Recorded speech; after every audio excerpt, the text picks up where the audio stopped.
Tyson এখন দিদি college থেকে এসেছে, ও দিদির পেছন ছাড়ছে না, সে সমানে দিদি কিছু খাবে ও জানে, সেই জন্য এবার ও কি খাবে সেটা বুঝতে পেরেছে, সেই জন্য সমানে মুখ দিয়ে দাঁড়িয়ে আছে। দেখুন কেমন করে।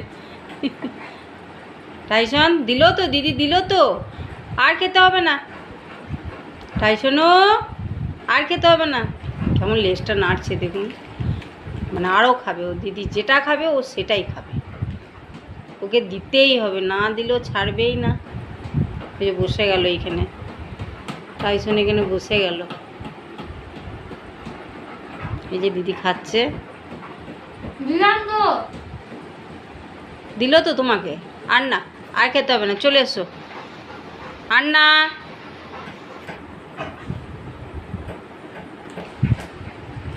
অনেক